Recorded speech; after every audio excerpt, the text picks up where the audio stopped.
Então, são 8h20 do dia 17 de dezembro de 2020.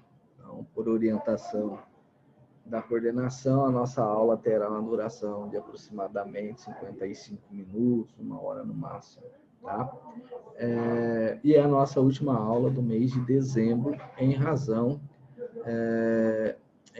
do calendário oficial do nosso departamento. E nós voltamos para dar sequência no semestre letivo, no segundo semestre de 2020, daqui a um mês, na última semana de janeiro, e aí devemos fechar esse semestre no final de fevereiro, ok? Então, vamos lá. Na aula passada nós fechamos geopolítica e hoje nós vamos falar sobre a origem do direito ambiental brasileiro. Tá? Então, vamos lá.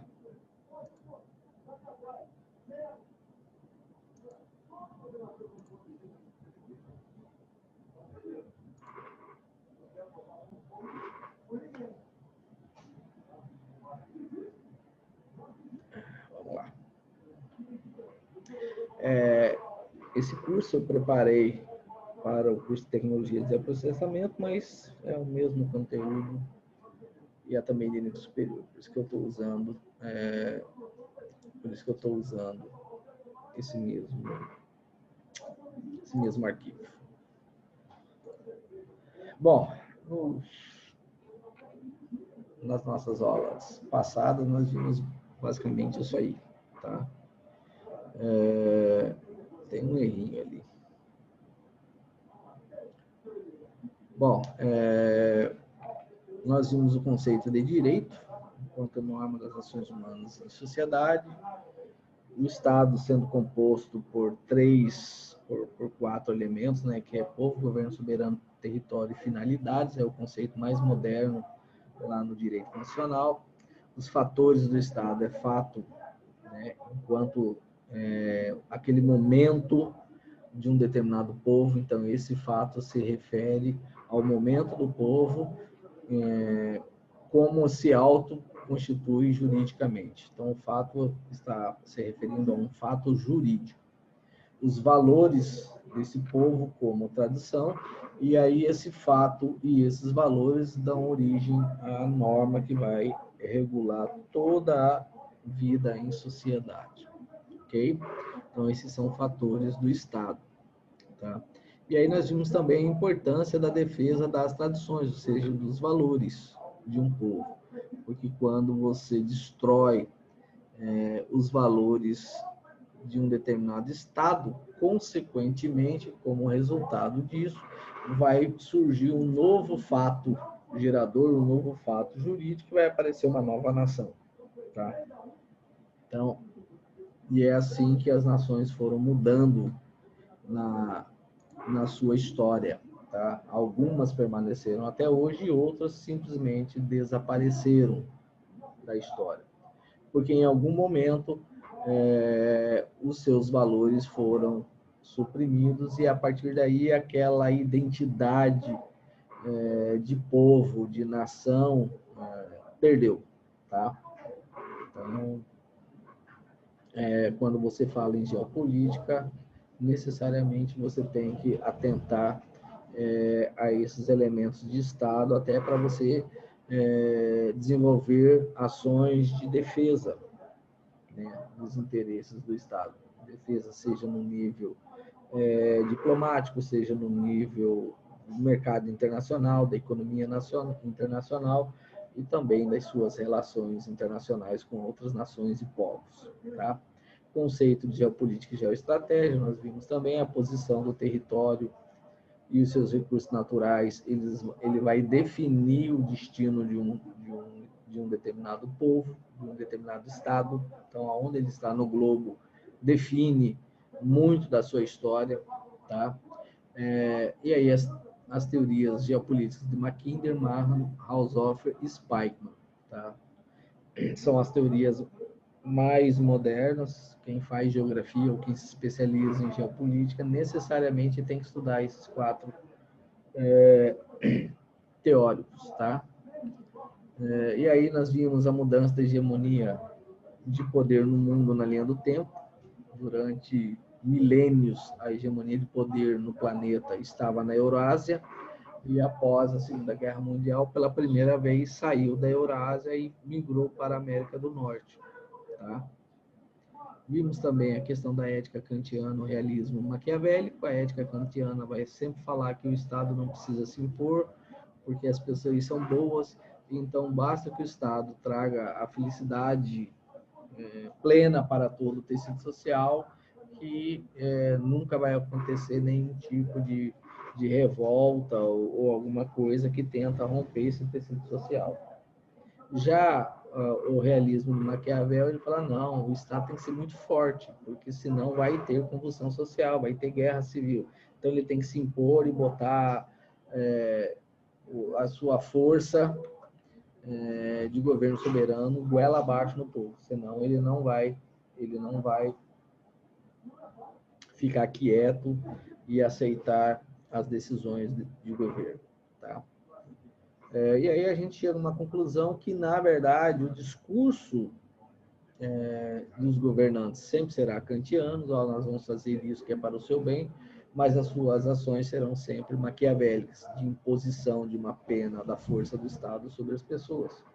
E me parece que a gente tem visto isso esse ano, né? Quando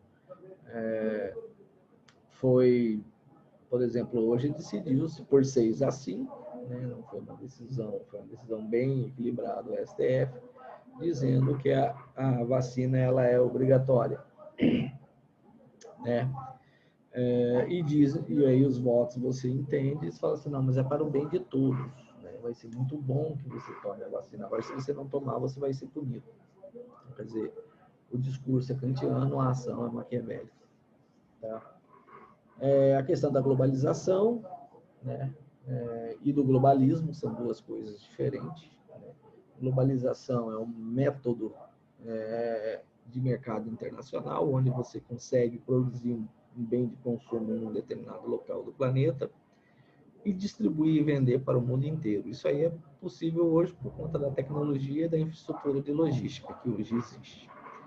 O lema da globalização é que ela deu origem a empresas, a concentração de riqueza em empresas chamadas metacapitais, e essas empresas ficaram tão grandes, o seu capital social é tão grande, que chega a ser maior do que o PIB de muitas nações, e esses empresários, então, resolvem assumir o manto de governo soberano e começa a decidir questões a nível mundial, impondo a sua vontade, atropelando nações e povos. Tá? Os instrumentos da geopolítica, elas são sanções diplomáticas, sanções econômicas e depois as sanções bélicas. Os organismos multilaterais, está escrito errado lá, está escrito multilaterais, é multilaterais, são instrumentos utilizados na geoestratégica, ou seja, na geopolítica. E eles servem para que países do mundo aceitem, exatamente dentro de um discurso kantiano, mudar as suas leis internas e até mesmo mudar as suas tradições em busca de um bem comum global. Então, os organismos multilaterais mais utilizados são a ONU, a OMS, OMC, Banco Mundial e por aí vai. Tá? Lembrando que esses organismos multilaterais, quando eles foram criados e formados, a ideia era outra. Hoje eles estão trabalhando aí, de repente, existe teorias que dizem que eles trabalham junto com as empresas metacapitais, criando o que eles chamam de deep state, né? Que seria um estado dentro do estado. Tá? Um estado profundo, assim, no subterrâneo, em que ele existe, ninguém vê, mas ele está impondo a sua agenda goela abaixo. Como que ele faz isso?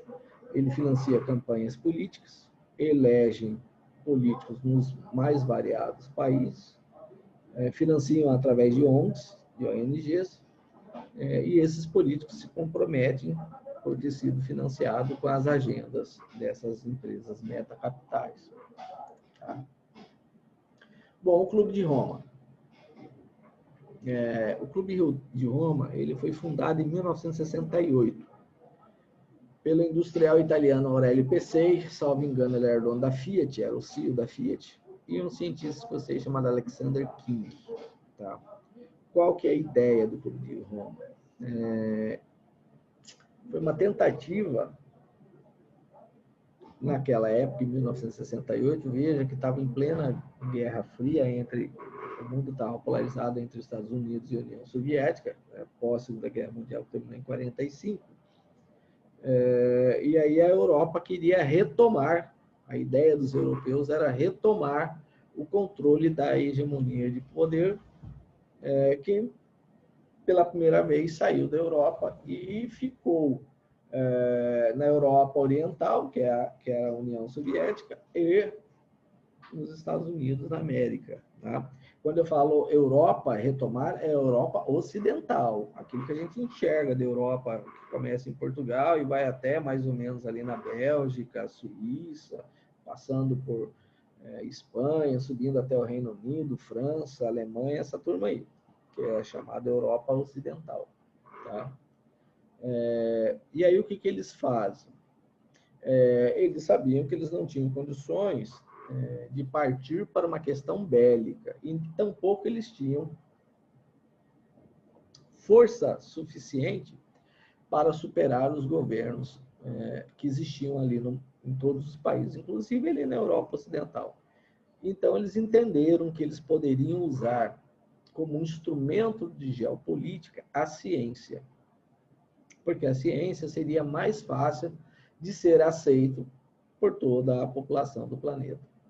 E aí esse Clube de Roma, com dinheiro que não era pouco, porque esses caras eram milionários, eles vão na Universidade de Massachusetts, tecnológica de Massachusetts, que é o MIT, que é super respeitado no mundo inteiro, e contrata 2 irmãos lá, professores, né, especializados em geografia, e pedem que eles façam um relatório que é chamado relatório do Clube de Roma ou relatório Meadows. Esse é o adjetivo que se dá.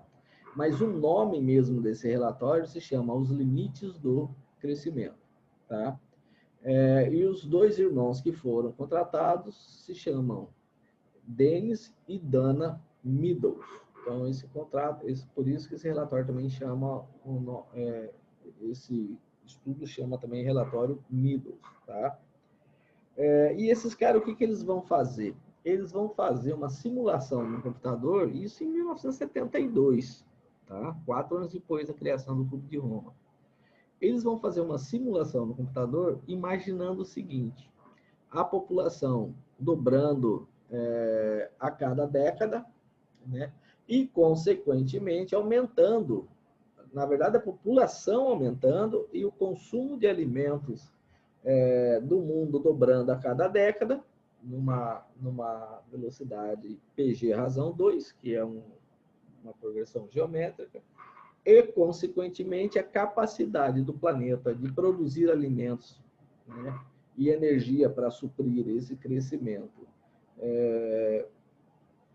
populacional iria caminhando para a estagnação. Até que chegaria um dia em que as 2 curvas, uma subindo e a outra descendo, iriam se interseccionar. Quando isso acontecesse, eles chamaram de limite do crescimento. E a partir daí a população iria crescer mais um pouquinho e iria começar a morrer, porque ia faltar energia e alimento para suprir as necessidades de consumo de alimentos e de energia dessa população global. Tá?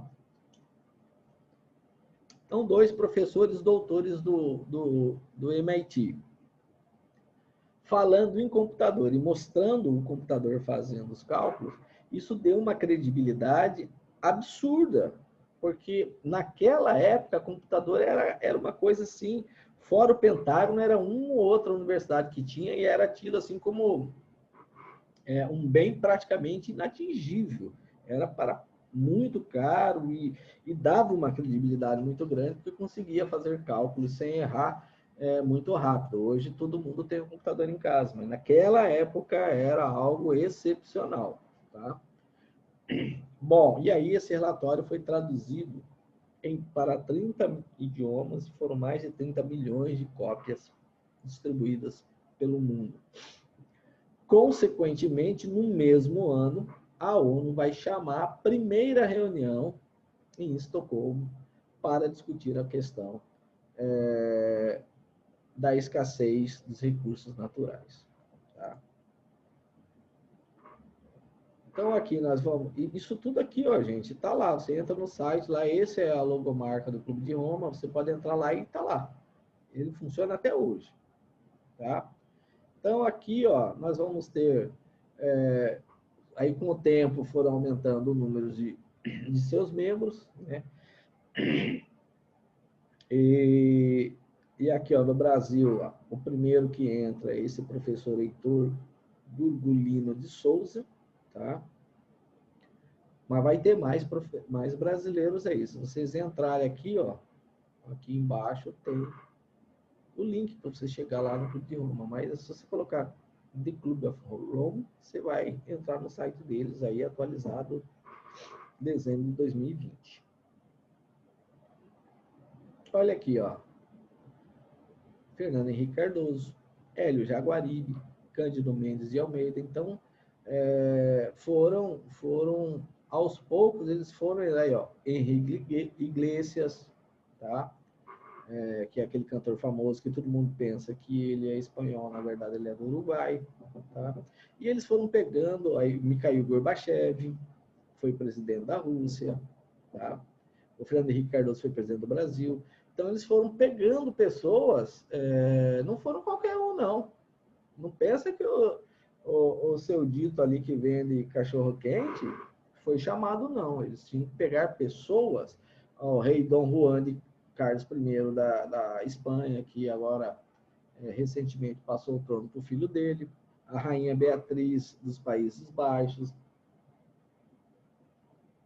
Então, gente, a brincadeira foi uma estratégia muito forte de geopolítica, tá? E eles começaram a cooptar com um discurso sempre com base na ciência, tá? Entendeu? Mas eles não trabalharam sozinhos com isso aí, não. Eles tiveram o apoio do mainstream, tá? Gravem bem esse nome, mainstream, tá? Mainstream. Em inglês, seria grande mídia. Tá? Traduzindo para o português, grande mídia. Tá? Mainstream é grande mídia. Mas por que a grande mídia de vários países começou a fazer esse discurso do Clube de Roma? Porque é bonitinho ou porque tinha dinheiro envolvido nisso? Fica essa pergunta para a gente saber. Tá? Então, durante muitas e muitas décadas, o mainstream mundial sempre passou um lado só da ciência. E qualquer outro lado da ciência que se posicionasse contrário era chamado imediatamente de negacionista. Por que a imprensa faz isso? Para retirar a credibilidade das pessoas, para que a grande massa não ouça essas pessoas. Tá? Deixa eu sair. Vamos ver se esse cara vai sair. Não saiu. Então, deixa eu voltar lá.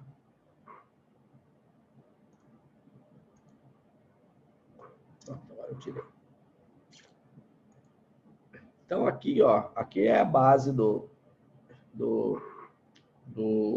a estrutura do relatório, os limites do crescimento, está exatamente nessa situação.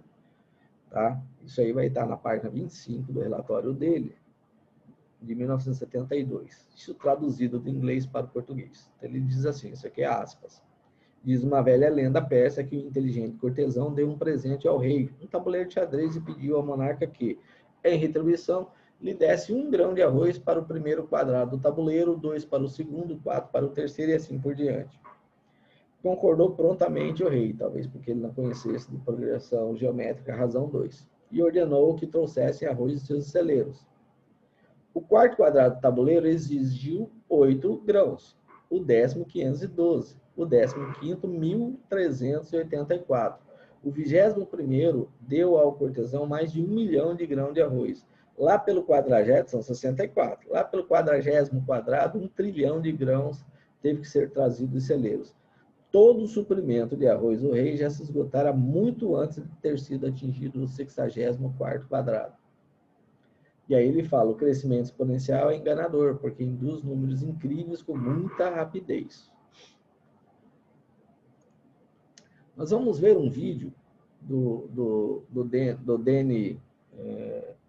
Dennis Meadows, já velho, que ele explica isso.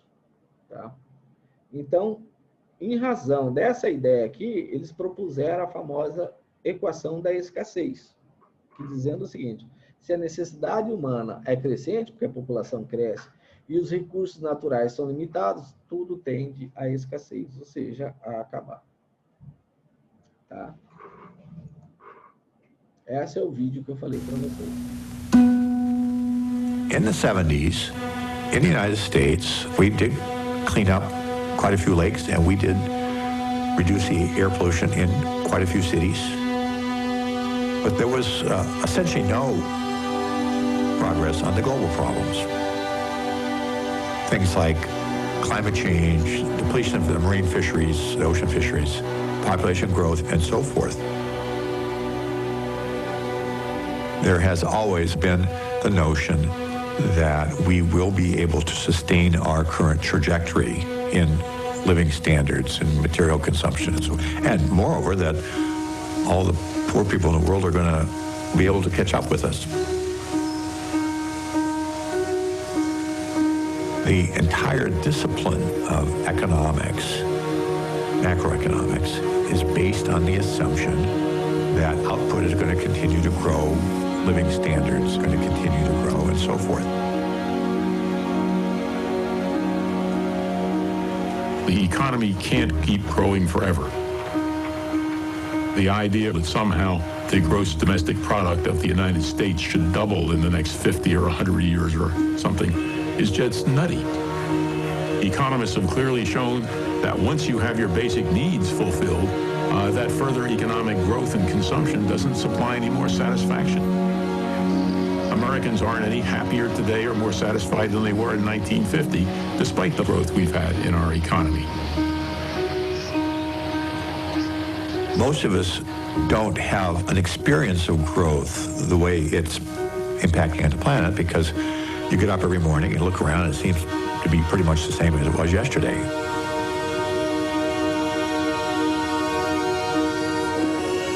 Our species just naturally tends to assume that change happens more or less linearly.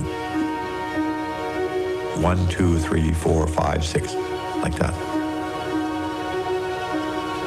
But in fact, the problems that are causing environmental deterioration arise out of exponential growth, which is where instead of going up by a constant amount over some time period, it goes up by a percentage over some time period. I've tried to illustrate what this means with a very simple example. I bring out a tablecloth. I show it to everybody. I fold it 4 times. So I'm doubling the thickness of the tablecloth 4 times.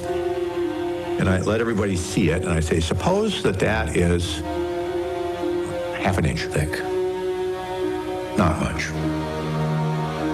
If I were to fold it another 15, 16 times, how thick would it be? Now, I can't actually, but suppose I could do that. When you keep doubling the tablecloth, of course, it's growing exponentially. And after 21 folds, it'll be about a mile thick. If I double it another 5 or 6 times, it extends out past the edge of space. Continuing that process rather quickly gives you amazingly big numbers. With just 39 folds, it's already shooting past the moon.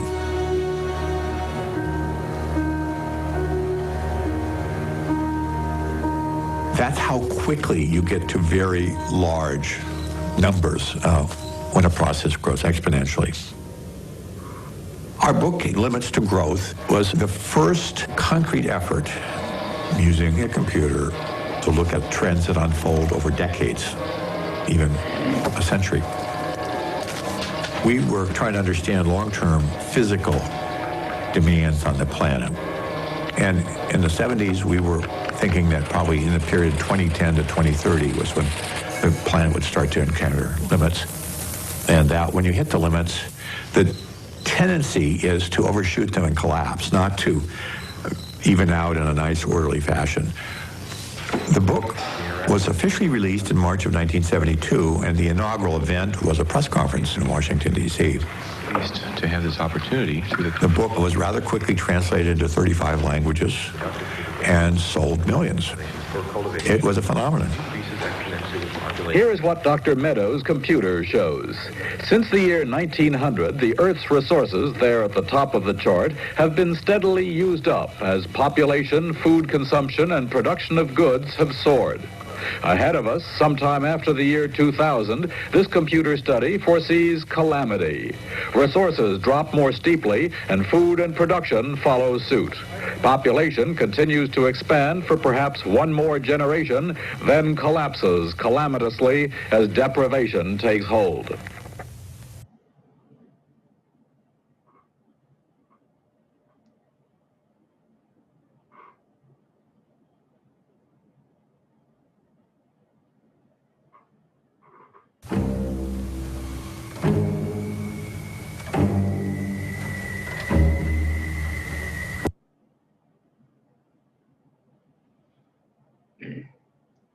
Então vejam que, de acordo com a projeção deles, entre 2000 e 2020 nós iríamos atingir esse ponto de intersecção entre aquelas duas curvas, né? A população iria continuar crescendo, só que a comida que está caminhando aqui junto começa a cair e a produção de alimentos e de energia e de bens e tudo mais vai cair porque os recursos naturais já não aguentaram mais.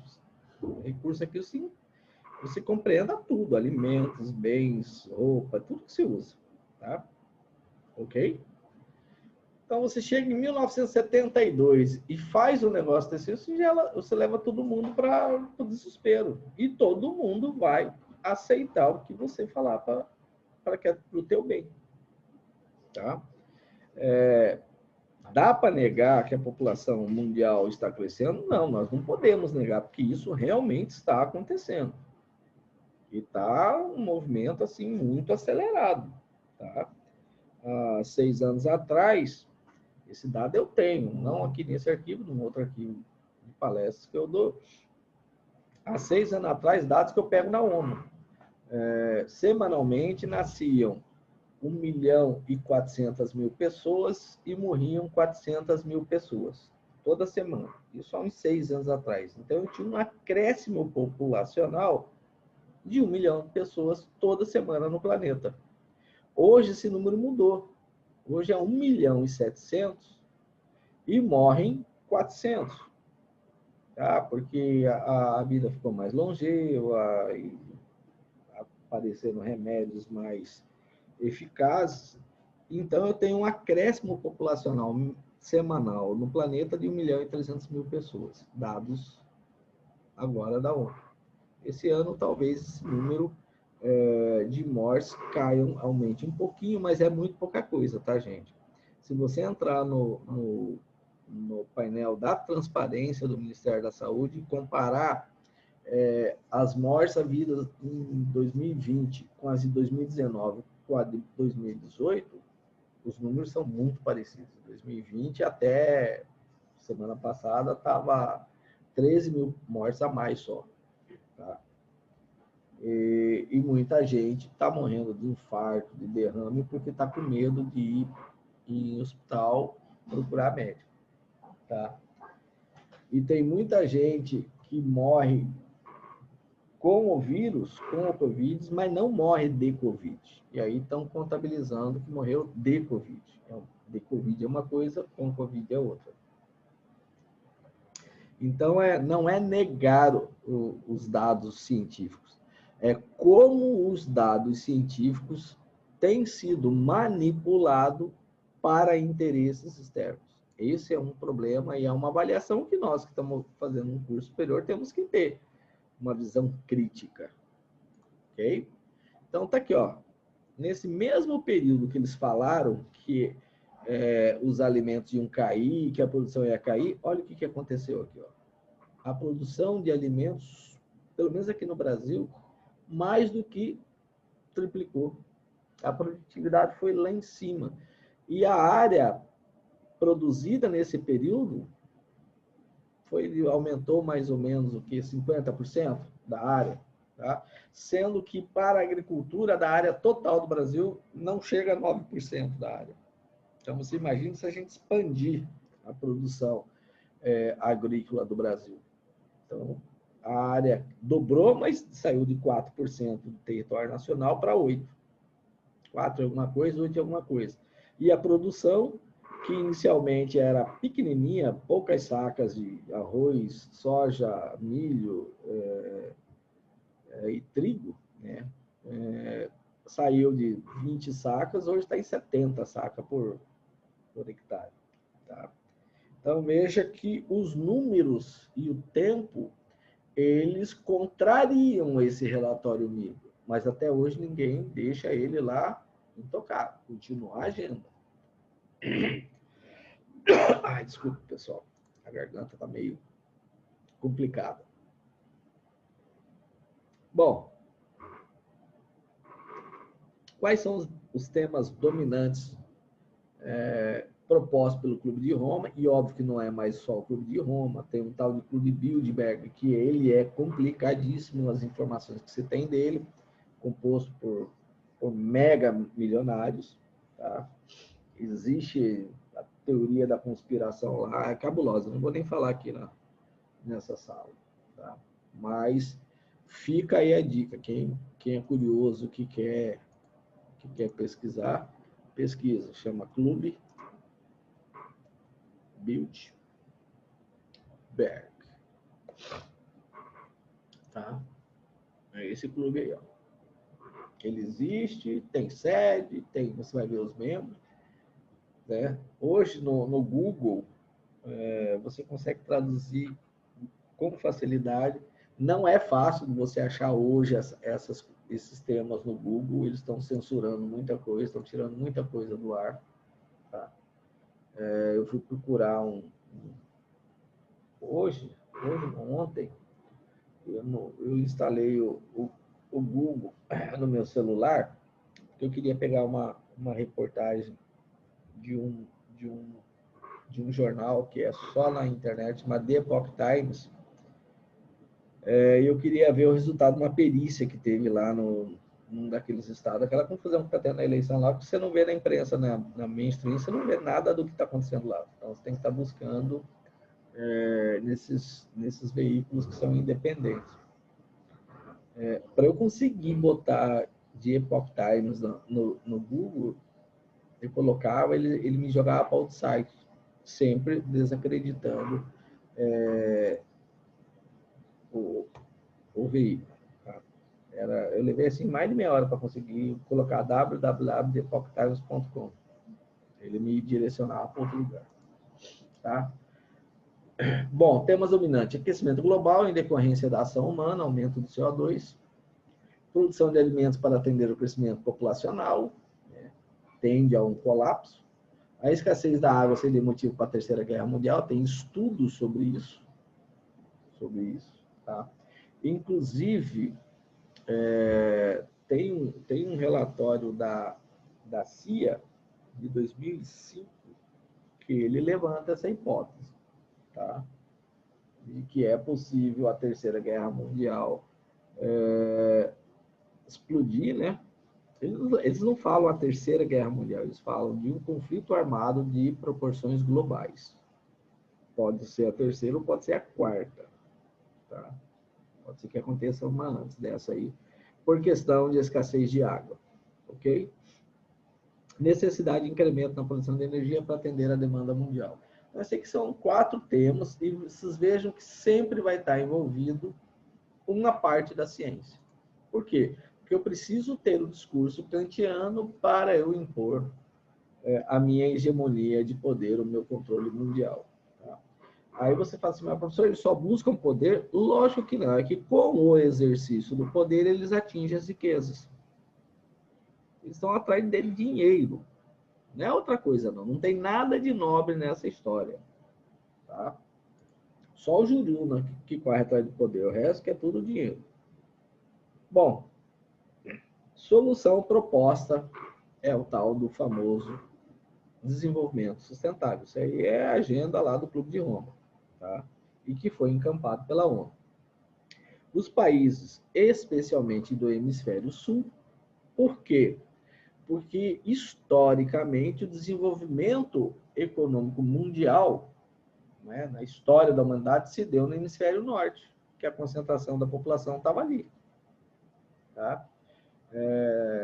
Se vocês entrarem no canal HOC, do professor HOC, nem sei falar o nome dele. Põe HOC, você vai ver. Ele explica isso. Por que que a economia mundial e a hegemonia de poder sempre ficou ali na Europa? Porque é mais fácil você produzir um alimento ali no hemisfério norte de um país e passar para o outro, que não vai ter problema nenhum. Agora, se você produzir um alimento no hemisfério sul, isso eu falando há 500 anos atrás, você produzir um alimento na África, até chegar na Europa já era. Tá? E, às vezes, tinha problemas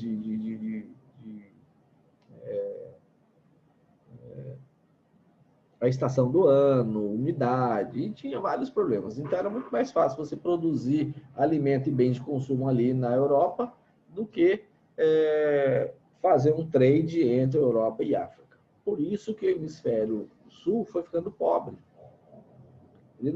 Não que o hemisfério sul, ali a África, sempre foi pobre. Não, ela foi ficando pobre, tá? Com o tempo.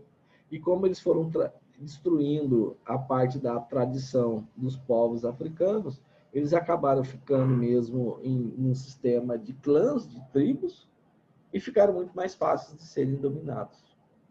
Tá?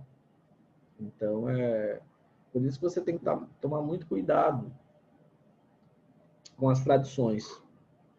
Né? E aí eu sugiro vocês a estudarem o chamado Escola de Frankfurt. Muita coisa que vocês estão vendo hoje aqui, que está tendo debate, que dá confusão para caramba na sociedade, vem dessa escola aí, chamada Escola Frankfurt. Década de 60, 70. Tá? Então, os países deverão rever o ritmo do crescimento de suas economias, impactando o mínimo possível o meio ambiente. Então, essa é a ideia do desenvolvimento sustentável. Para quê? Para evitar o colapso dos recursos naturais e a escassez. Tá? Bom, o tema de hoje, do momento, é aquecimento global e desenvolvimento sustentável. Né? Em razão disso, desde 1995, o tema surge também lá em 72, mas não era o que estava pegando, só que em 95 começa a pegar essa questão do aquecimento global. Por quê? Porque conforme eles vão superando as agendas deles, eles precisam de novas agendas para eles continuarem a sua ideia, né, de retomada da hegemonia de poder. Tá? Então, até antes de 95, o que se discutia era a camada de ozônio e os gases refrigerantes que tinham tal do efeito estufa. Né? Aliás, acabava com a camada de ozônio, e se a camada de ozônio acabasse, a população iria desenvolver câncer de pele, principalmente os que tinham pele mais branquinha. Gerou pânico no planeta inteiro. Vamos defender. Os caras mostrando a camada de ozônio lá na Antártida. Um buracão lá, meu Deus, tal. Depois, os cientistas que não têm voz, não têm espaço no mainstream, falavam, não, mas esse fenômeno é normal. E depende das atividades solares. Então, tem época que a camada, o buraco fica grande, tem época que a camada fica menor. Depende da incidência de um determinado feixe de luz lá do Sol, tá? Bom, mas aí em 95, até 95, eles fizeram o Tratado de Montreal. O Brasil foi obrigado a assinar, porque precisava pegar dinheiro emprestado lá para rever as dívidas externas dele, no Banco Mundial. Era governo, salvo engano, do Fernando Collor de Mello. E aí ele fez mudar todo o parque industrial do Brasil para tirar os gases refrigerantes da época e adotar o CFC, porque o CFC, nos equipamentos de refrigeração, não ataca a camada de ozônio. Nós saímos de um gás que estava em domínio público, você não precisava pagar royalties para ninguém, que custava lá, sei lá, $2 o quilo, e passamos a comprar um gás novo, que tem patente. Engraçado, né? Uma das empresas é a DuPont, que é do Canadá, e o tratado veio lá de Montreal, no Canadá, e custa $16 o quilo desse gás hoje, que está aí nos nossos ar-condicionados, geladeiras, freezers, câmaras frias e tudo mais. Ok? E aí, bom, superou isso aí, falou, agora nós precisamos ter uma outra pauta. E aí começaram a falar sobre o aquecimento global por conta do aumento de emissão de CO2 na atmosfera.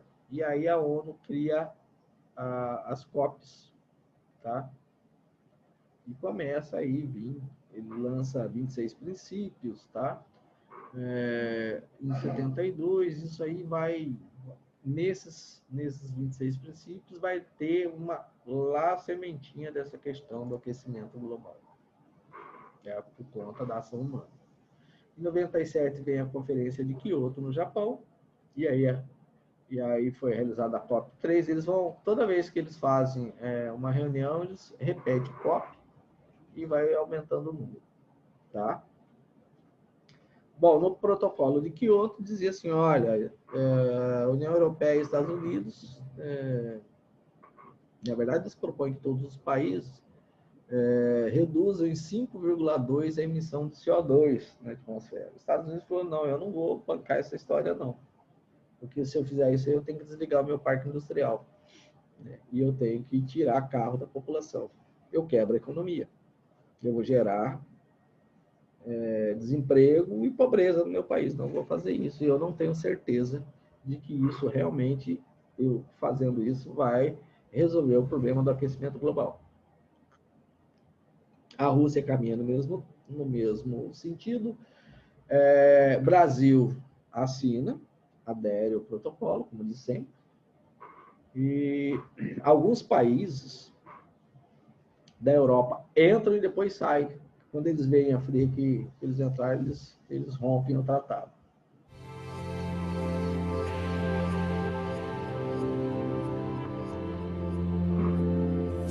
Deixa eu só dar uma paradinha e eu vou seguir. Isso é um vídeo rapidinho. Esse vídeo eu peguei no Museu de História Natural dos Estados Unidos, em Nova York. Ele não está em inglês, tá? Na verdade, ele vai estar em inglês, mas é fácil de entender, porque não tem diálogo. Você vai ver como que a população humana, ela começa na África e vai se expandir por todo o planeta. Então, ele vai fazer essa história aí de 100 mil anos em alguns minutos, tá?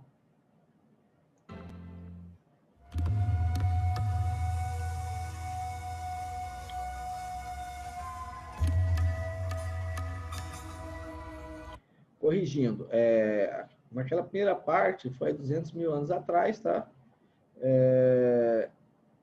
As sociedades humanas modernas começam a aparecer há 200 mil anos atrás, né?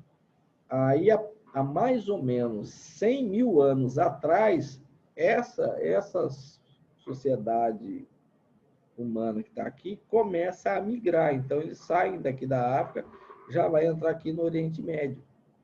Aqui está o Mediterrâneo, tá, gente? Aí eles entram, por aqui por dentro. Eles entram aqui no Oriente Médio, passam pela Turquia, entram na Ásia, na Eurásia, tá? E aí eles vão vindo para cá, para a Europa, Aqui está o Reino Unido, aqui está a Noruega, aqui vai estar a Rússia, aqui embaixo está a China, para cá é Japão. Então, vamos indo aí. Conforme for, eu vou parando aí para explicar a vocês, vou traduzindo para vocês.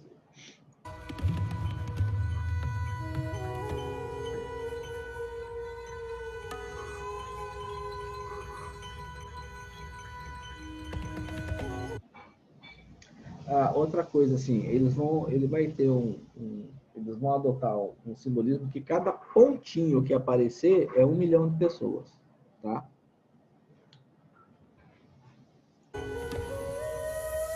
Então, nesse primeiro momento, ele está dizendo como que a imigração se deu. Então, ó, entrou aqui, né, pelo Oriente Médio, aí pela Turquia, ela chega aqui nesse pedaço vai pegar um pedacinho da Europa Ocidental, mais a Europa Oriental, e entra aqui para o lado, vai para a China, vai para a Rússia aqui em cima, ao mesmo tempo vem aqui por baixo, vai chegar aqui, ó, Japão, dessa turma aqui está a Austrália, Nova Zelândia, porque as distâncias eram pequenas, eles já estavam dominando o barco e tudo mais. Então, esse aqui ele só vai mostrar como que a população chegou na América, tá? Vocês vão ver que aqui, ó, entre a Rússia e os Estados Unidos dá 70 quilômetros. Todo mundo vê, acha assim que a Rússia está de um lado e os Estados Unidos está do outro. Não, eles têm um estreito lá, que eu não lembro o nome, que dá 74 quilômetros. Só que naquela época, isso aqui tudo era gelo, então os caras atravessaram a pé.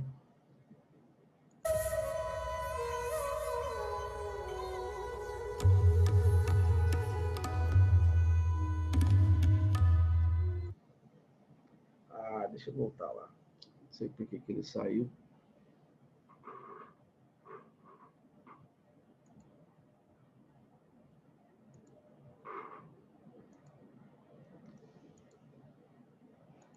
Aí. Tá? Bom, nesse momento aqui que eles estão chegando aqui, ó, ele está dizendo que a nossa população, isso há 30 mil anos atrás, tá? Aliás, 30 mil anos antes de Cristo, before Christ, tá? Então, há 30 mil anos antes de Cristo, o que vai dar 32 mil anos até hoje, a população do planeta, provavelmente, ele diz provavelmente, é abaixo de 1 milhão de pessoas, mas eles estavam andando. Eles vão entrar aqui no Alasca e vai descer aqui, vai chegar até no Brasil.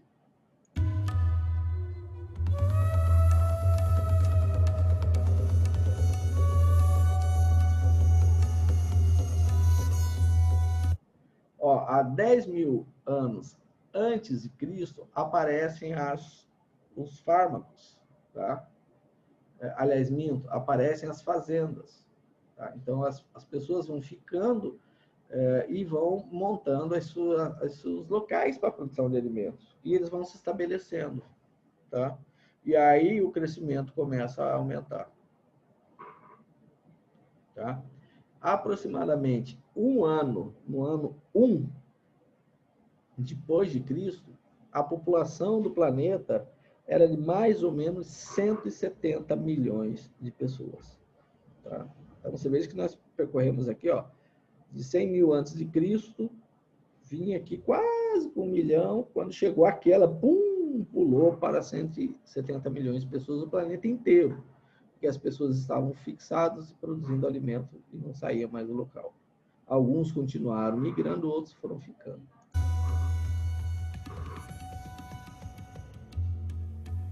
Então, agora volta lá e eles vão fazer a brincadeira das bolinhas. Olha aqui, ó, vai vir do ano 1 até agora.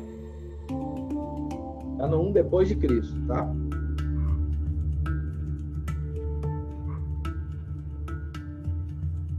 Então, como eu disse ali, ó, no ano 1 depois de Cristo, cada bolinha dessa aqui, ó, é 1 milhão de pessoas. Você vê que aqui havia uma certa concentração. Olha aqui, ó. Isso aqui é Índia, tá? Aí explica muita coisa. Aqui já é China. Por que eles têm essa populaçãozinha que tem hoje? Aí já tinha alguma coisa aqui na Nova Zelândia, ó, já tinha nesse trecho aqui, aqui é Japão, ó, já tinha 3 milhões de pessoas no Japão, tá? Aqui acho que aqui é Nova Zelândia, aqui eu esqueci, fugiu o nome, aqui é Austrália, tá? E você vê, aqui já tinha 1 milhão de pessoas aqui no Brasil, ó. no ano 1 depois de Cristo.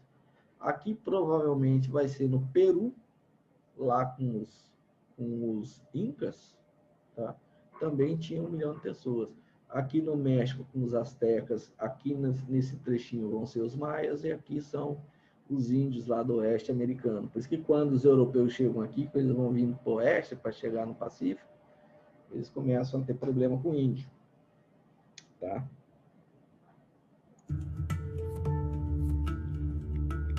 Império Romano, a dinastia Han, eles acontecem, ó, aqui tem um império aqui ao mesmo tempo que o romano.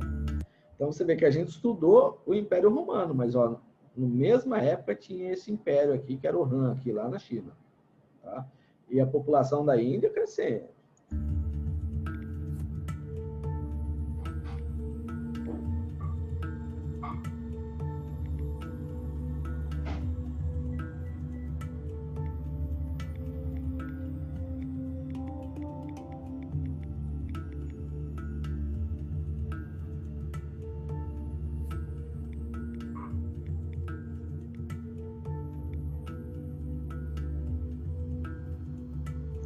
Ó, vocês vejam, o Império Romano ele começa a enfraquecer e a Índia começa a expandir o seu domínio. Tá? Ok? Eles tinham seda, eles tinham alguns fármacos. Então, é a brincadeira da hegemonia do poder. E aquela hegemonia lá dos chineses aqui, eles perdem e passam a ser dominados pelos indianos. Então, para vocês verem que essa questão da hegemonia do poder, ela não é constante, não.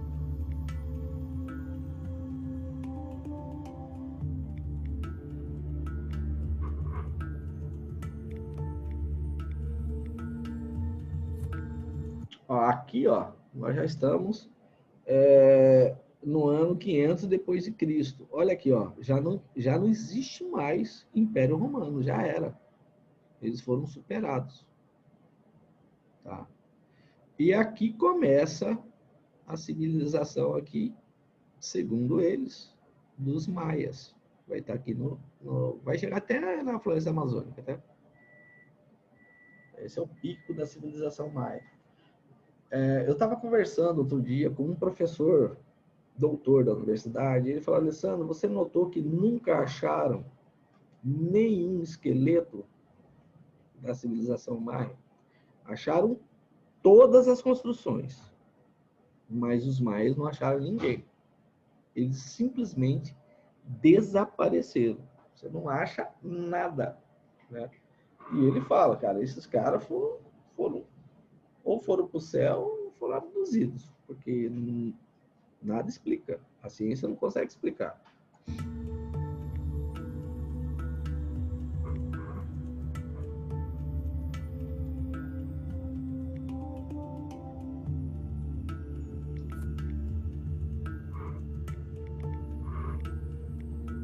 Ó, aqui nasce o Islã, tá?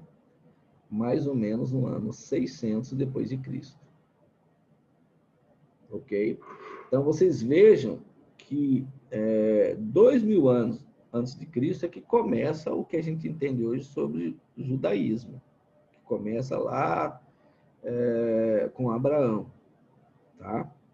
E aí chega a partir do ano, mais ou menos, o cristianismo, ele vai surgir aqui, ó, no ano 80 depois de Cristo, tá?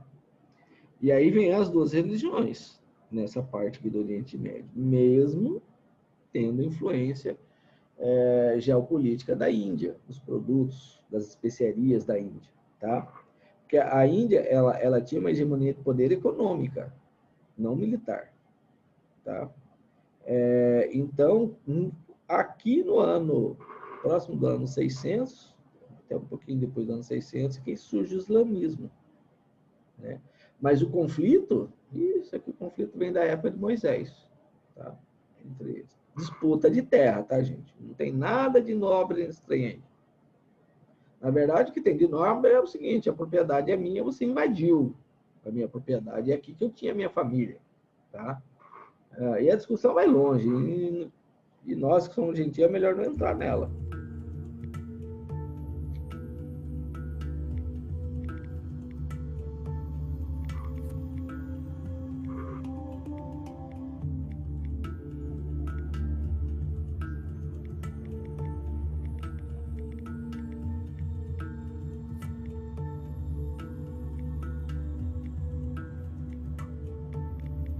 Ah, aqui foi a invenção da pólvora. Aí, doutor, aí mudou o trem. Você veja, ó, foi aproximadamente no ano 850 depois de Cristo que os chineses inventaram a pólvora. Aí o trem ficou complicado, porque daí apareceu alguém e falou, isso aqui eu consigo fazer uma arma. Tá? Não foi chinês que fez a arma, tá? Acho eu que não foi, não. Eles fizeram a pólvora, na verdade, eles usavam para fazer fogos de artifício.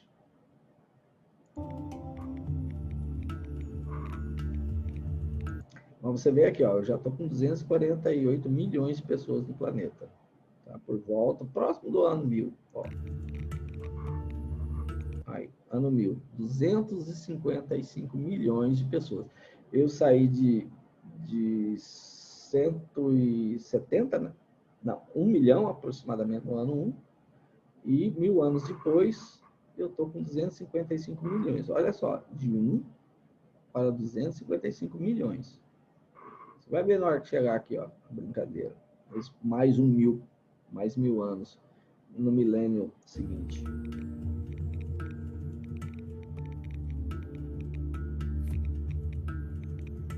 Aí inventaram a bússola, então ajudou na navegação.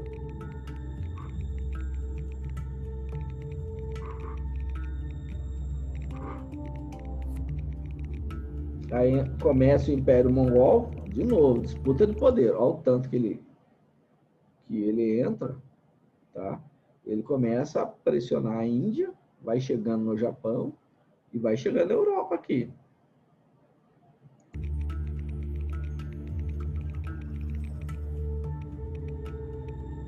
Aí ele desaparece. Ó, aqui ele fala que é um raro declínio da população. Deixa eu ver se eu consigo parar. Ó, aqui foi um raro declínio da população do planeta em razão da peste negra. Tá? Em razão da peste negra. Aqui, ó, ele estava 370 milhões, ele cai um pouco. Tá? E você veja que a peste negra, ela atinge todo esse trecho aqui e mais esse aqui, ó, tá vendo? Ele vai pegar uns pedacinhos da África. Era relacionado à questão sanitária, urina de rato, essas coisas aí.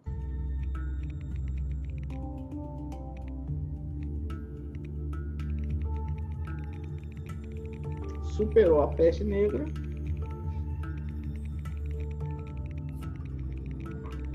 Aí os europeus chegam pela primeira... Olha só o que eles falam aqui, ó.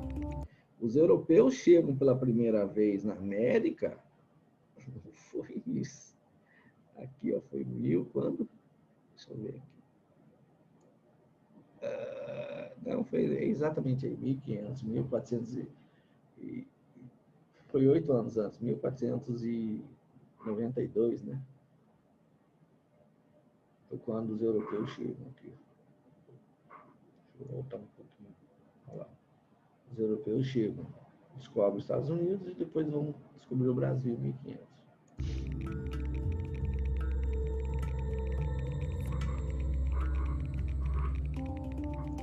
Aqui, não sei por que ele pula, tem hora. Ali começa, rapaz, volta lá.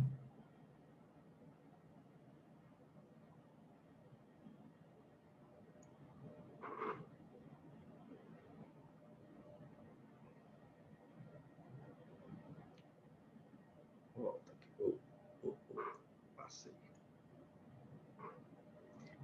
Aqui, ó, deixa eu dar o tempo dele.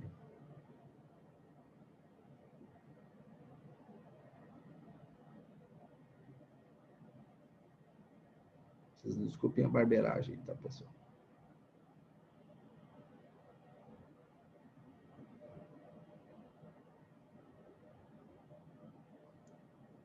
Raro declínio da população.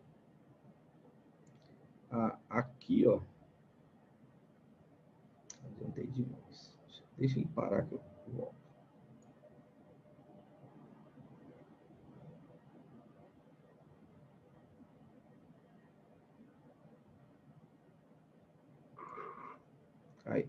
aqui vai começar logo depois disso aí, vocês vão ver que é a questão do tráfico de escravos.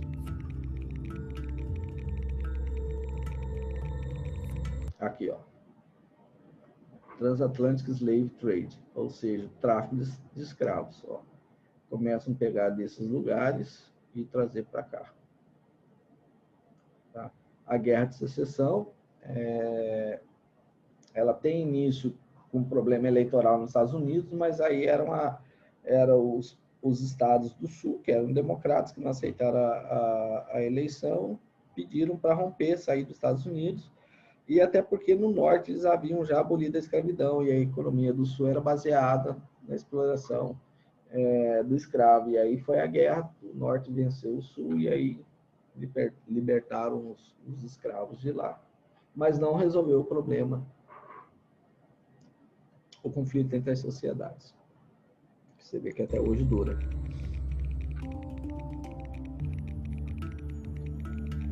Você vê como é que está a brincadeira crescendo aí, ó.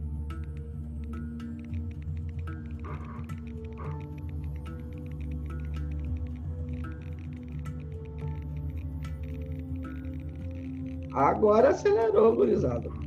E ainda não tinha descoberto o carnaval, hein? A Revolução Industrial vai começar a acelerar ainda mais. Já chegou a mais de 1 bi.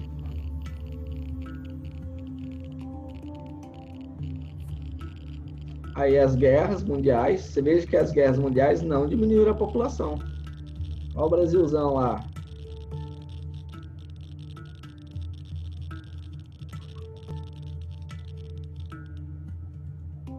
Aí agora ele vai fazer uma projeção, tá? Nós estamos em 2015 aí.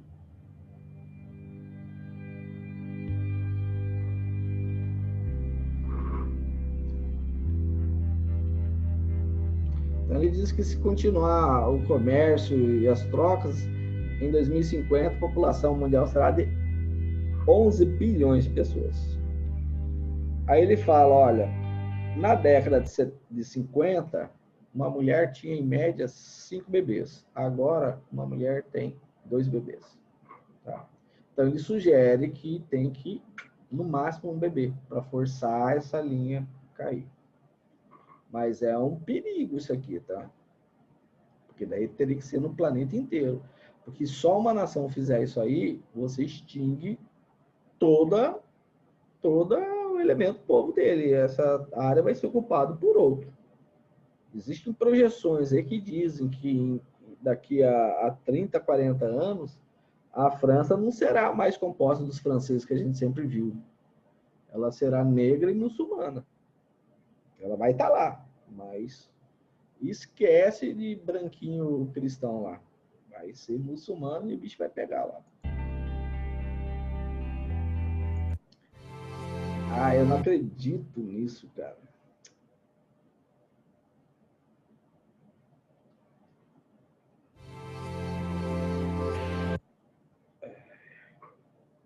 Aqui, ó.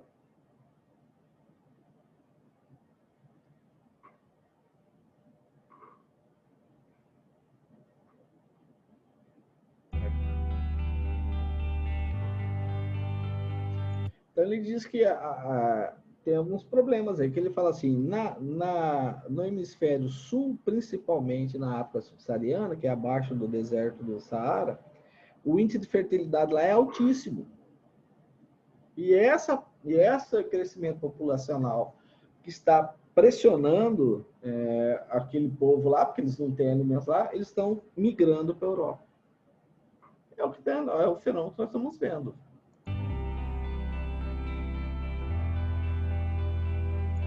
Então ele fala, ó, em 200 mil anos, nós saímos de praticamente 1 para 7 bi em 2011. Tá? Em 200 anos, nós crescemos. Isso aqui acontece em 200 anos. A gente sobe 7 bi. Ele faz essas reflexões aí.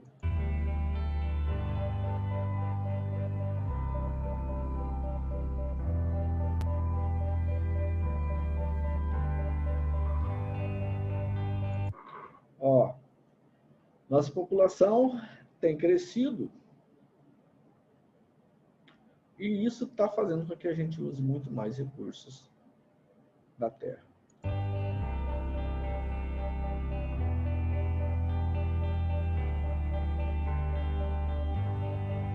Aí ele fala assim, ó, coisas que nós precisamos fazer agora. Planejamento familiar. Redução de consumo, quero ver, doutor. Controle de poluição, olha o discurso. Proteção habitacional, eu não vou voltar mais, porque já está acabando, tá? Então, aqui, ó, isso aqui foi uma pesquisa que eu fiz no dia 18/2/2020, tá? A fonte está aqui. Por isso que eu cheguei no crescimento populacional muito forte, semanal. Tá?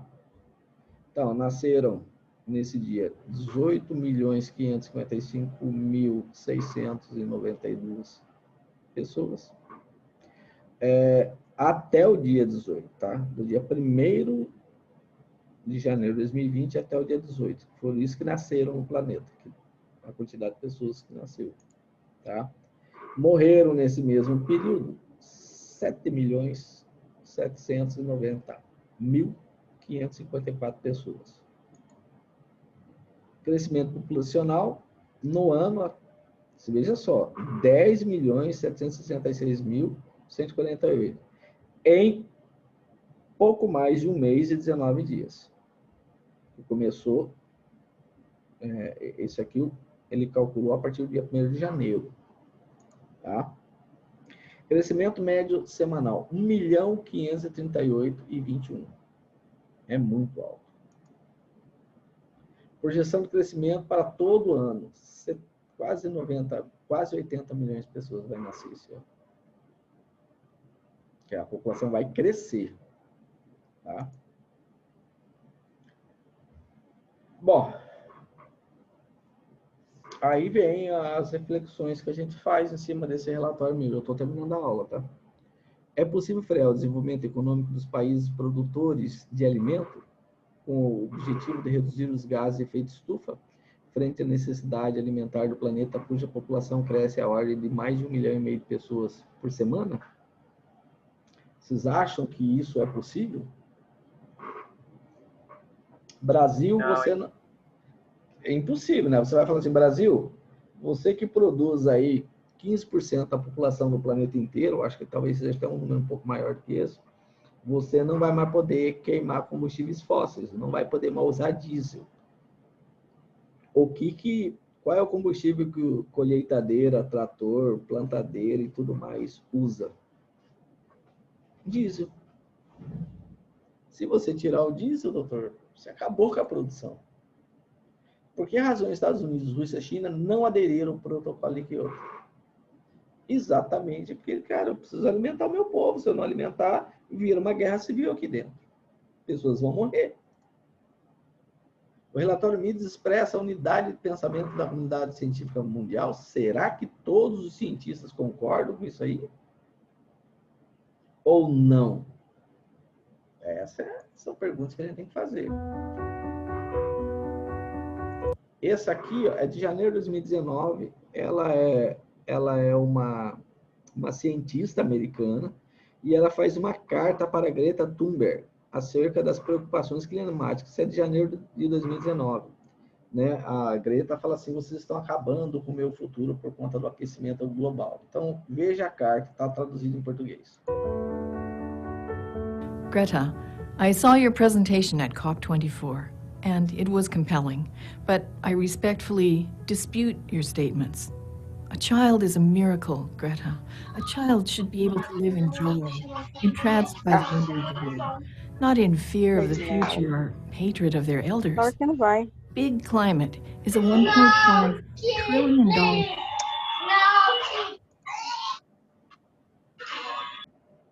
Eu tive que mutar aqui você, tá, Débora? Porque entrou o teu áudio, tá bom? Vou voltar só um pouquinho. Global industry. Vou voltar só um pouquinho, vamos lá. Elders. Big climate is a $1.5 trillion global industry. Greta, it's all built on a faulty premise that carbon dioxide is like a control knob on climate. But science has shown that that is not true. Your ancestor, Svante Arrhenius, not only developed the hothouse theory of...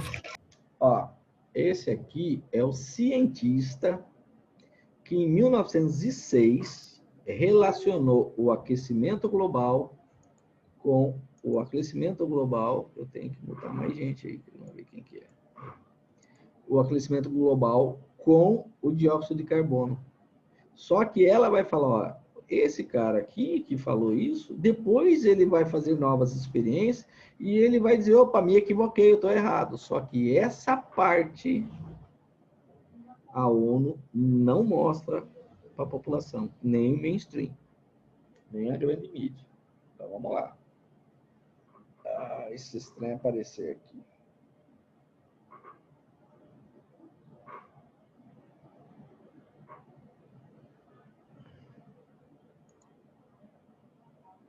Catastrophic global warming, he also amended his catastrophic view. In 1906, in this paper, he wrote in German.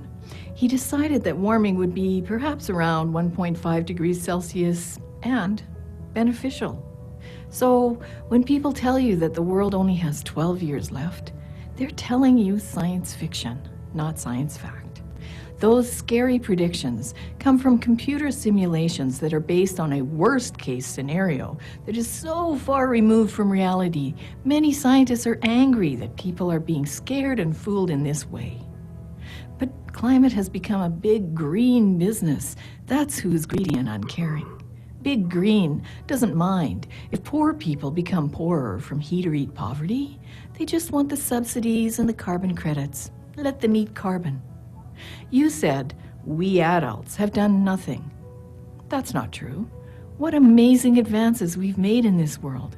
People once lived lives that were solitary, poor, nasty, brutish, and short. That was a good description of life in the Little Ice Age just maybe 150 years ago or so. Then you might have had to marry at age 15 because people were only expected to live until they were about 35. You say that we're stealing our children's future. I disagree. My late mother lived to the age of 93. She was born before the radio was invented. Her father plowed the fields behind a horse, guiding a hand plow with a yoke around his neck. She lived through the Great Depression when many people lived on the verge of starvation. She and her brothers fought in World War II, and she lived to see humans land on the moon. Greta! What incredible things humans have accomplished. What a fabulous future you have. And almost all of these accomplishments were only possible thanks to the power of coal, natural gas, and oil. We cannot stop climate change, Greta, but we can be prepared for changes in climate, which, if you study history, you will know that there are many. Get off the strike line and go to school. Learn to think for yourself. Be curious so you can't be fooled, and have hope. We live in a world of wonder where science is about inquiry, not compliance. For Friends of Science Society, I'm Michelle Sterling.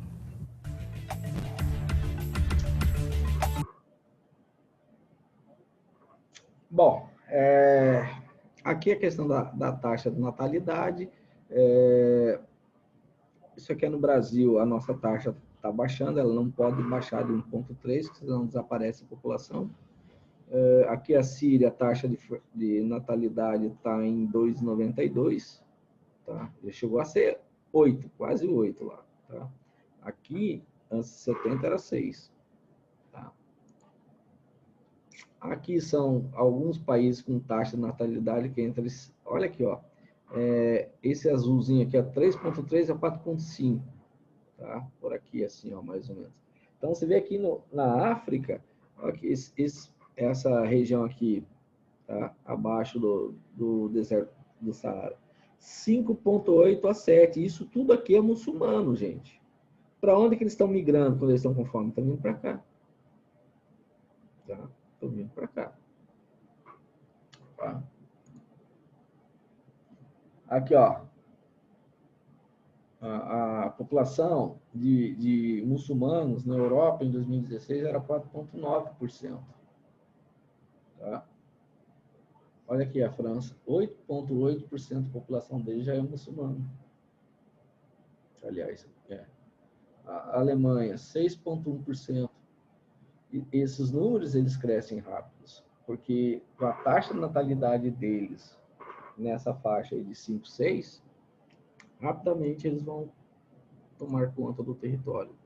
Então, as tradições dos estados europeus sofrerão alterações em decorrência do crescimento populacional dos muçulmanos, porque eles vão impor a tradição deles. Isso é normal. Eu não estou dizendo que eles estão errados, estou dizendo que isso é normal acontecer. Tá?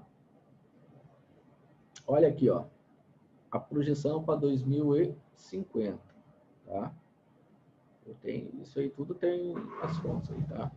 Então, olha aqui, ó. Em 30 anos, a população da França, 18% será muçulmana. Na Alemanha vai ser mais, 19%. Na Suécia, 30%. É muita coisa. Tá? Na Espanha, 7,2%. Portugal, 2,5%. Porque lá, Portugal, eles estão reagindo, eles não estão aceitando com facilidade. Tá? Então, esses países aqui, ó, Polônia e Hungria, que eles são mais, né, mais tradicionalistas, eles não estão aceitando, não. Pode ficar para aí. Vão lá para a Alemanha. The only constant is change. Esse cara aqui, ele era um cara que defendia o aquecimento global e hoje ele foi, inclusive, ó, ele foi cofundador do Greenpeace. Olha o que ele vai falar aí. Tá terminando a aula, tá, pessoal? That's true about life, and it's true about the climate. The climate has been constantly changing since the Earth was formed 4.6 billion years ago. For example, in just the past 2,000 years, we have seen the Roman warm period, when it was warmer than today. Then came the cooler Dark Ages, followed by the medieval warm period, when it was at least as warm as today. Then we had the Little Ice Age that drove the Vikings out of Greenland, and most recently, a gradual 300-year warming to the present day. That's a lot of changes, and of course, not one of them was caused by humans. During the past 400,000 years, there have been 4 major periods of glaciation, meaning that vast sheets of ice covered a good part of the globe, interrupted by brief interglacial periods. We are in one of those periods right now.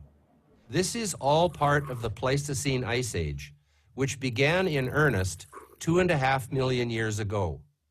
It's still going on, which means that we are still living in an ice age. That's the reason there's so much ice at the poles. 30 million years ago, the Earth had no ice on it at all. So then what about carbon dioxide, the great villain of the global warming alarmists? Where does that fit into this picture? Not as neatly as you might think. Temperatures and carbon dioxide levels do not show a strong correlation. In fact, over very long time spans, periods of hundreds of millions of years, they are often completely out of sync with one another. Over and over again, within virtually any time frame, we find the climate changing, for reasons we do not fully understand. But we do know there are many more factors in play than simply the concentration of CO2 in the atmosphere. Factors such as the shape and size of the Earth's elliptical orbit around the sun, activity from the sun, and the amount of wobble or tilt in the Earth's axis, among many others. Even the relatively short 300-year period from the peak of the Little Ice Age to the present has not been steady. The latest trend has been a warming one, but it began nearly a century before there were significant carbon dioxide emissions from burning fossil fuels. And there has been no significant warming trend in the 21st century. Contrary to media headlines, the trend over the past couple of decades has been essentially flat. Meanwhile, human-caused CO2 emissions are higher than ever. About 25% of all the CO2 emissions from human sources have occurred during this period of no net warming. So what are we in for next? Will the temperature resume an upward trend? Will it remain flat for a lengthy period? Or will it begin to drop? No one knows, not even the biggest, fastest computers. All the information I've presented, the increases, decreases, and plateaus in temperature over the ages and into the last centuries, is available to anyone who wants to seek it out. Yet to state these simple facts is to risk being called a climate change denier. Not only is that absurd, it's mean-spirited. It's absurd because no one, not even the most fervent skeptic, denies that the climate is changing. And it's mean-spirited because to call someone a climate change denier is to intentionally link them to people who deny the Holocaust. So maybe it's time to stop the name-calling. Predicting the climate, one of the most complex systems on Earth, with thousands of inputs, many of which we don't understand, isn't an exact science or anything close to it. Maybe it's just a tad arrogant to suggest that we can predict the weather or the climate or just about anything 60 years from now. The science is not settled. The debate is not over. The climate is always changing, it always has, and it always will. I'm Patrick Moore, co-founder of Greenpeace for Prager University. Join Prager University. Click here to subscribe to our YouTube channel. Click here to sign up for free at prageru.com for quizzes, contests, and prizes. Bom, pessoal, tá aí. A aula chegou ao fim. É uma aula exatamente para a gente entender como que está estruturado o direito ambiental brasileiro. Tá? Por isso que eu entendi que seria muito importante a gente entender um pouco de geopolítica, né? E essa aula de hoje foi para mostrar a origem do direito ambiental brasileiro. Tá? Então, na hora que nós entrarmos dentro do direito em si, seus princípios e tudo mais, vocês vão ter que estar sempre em mente que ele está estruturado sobre essa ideia. Tá? Nós não podemos, novamente, afirmar, nós não podemos negar que nós temos um problema pela frente, que é o crescimento da população. Nós não podemos negar que o aquecimento global está acontecendo. Ele está acontecendo. Mas daí, usar esses argumentos para você frear o desenvolvimento econômico de uma nação e gerar desemprego e pobreza, não vai resolver o problema do crescimento populacional e do aquecimento global. Então, a quem interessa destruir as tradições de uma nação e gerar pobreza e tudo mais? A quem quer ter acesso aos recursos naturais dessa nação. Simples. É dinheiro. Os caras estão atrás de dinheiro, de energia, de água, de minerais, terras raras, de terras produtivas. É isso que está em jogo. Beleza, pessoal? Então, a nossa aula está chegando ao fim. Passou até 20 minutos daqui que eu estava programado, porque eu expliquei aquele videozinho lá do Museu de História Natural de Nova York. Fui traduzindo para vocês. Nós estamos fazendo umas análises bem interessantes. Eu desejo a todos um Natal de muita paz, vocês estejam em família, agradecendo a Deus que todos estão chegando aqui saudáveis, né? Protegidos e tudo mais. E que 2021 venha com soluções para essa pandemia, né? E a gente se vê aí na última semana de janeiro, quando a gente retoma o nosso semestre. Beleza? Alguém quer usar da palavra? Sandiel? Tudo tranquilo por aqui. Só ouvindo aqui. Então, tá bom. O que você achou da aula, Sandiel? É uma aula para a gente pensar, né, professor? Porque crescimento global, crescimento desacelerado da população, e eu vi lá que nasce muito e está morrendo pouco, né? Infelizmente, a gente vê uma desigualdade aí.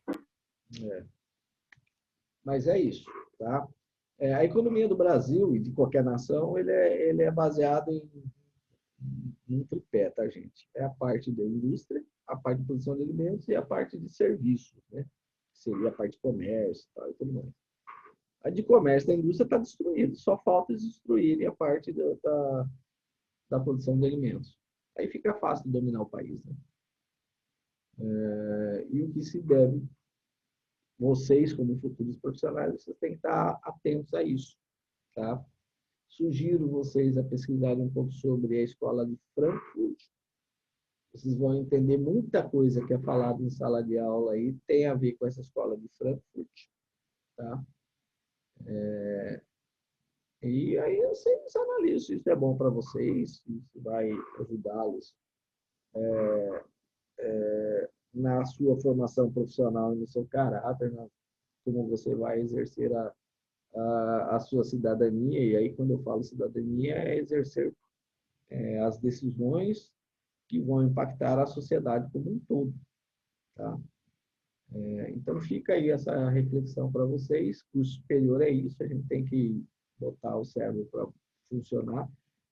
Como diz o professor Saulo, tem que pensar fora da caixinha. E a ideia é exatamente essa. Proporcionar a vocês reflexões em que vocês comecem a ser protagonista das ações da sociedade e não gado, né? Não meio massa de manobra. Beleza? Então, ó, fiquem com Deus. Boa virada de ano. Deus abençoe. Qualquer coisa eu tô no... Eu também quero, Rafa. Abre, ó. Rafa disse que quer ver o povo. Então, vamos abrir as câmeras aí. Menos o Sandial, que ele é feio pra burro. O resto pode abrir a câmera aí. Boa noite, Eliane. Deixei minha barba crescer. Olha lá, Rafa aí, ó. Aí, Janaína. Aí, legal. Saudade de vocês, pessoal. Quem sabe ano que vem a gente consiga ter um encontro presencial. Aí, Débora. Joia. Então, gente, ó, fiquem com Deus. Deus abençoe vocês. Eu gosto demais de vocês. É uma turma assim que eu gosto de dar aula. Fiquem com Deus, tá bom? Aí, Eliane. Tchau, Eliane. Um abraço a todos. Eu vou subir essa aula amanhã, tá? Para quem perdeu.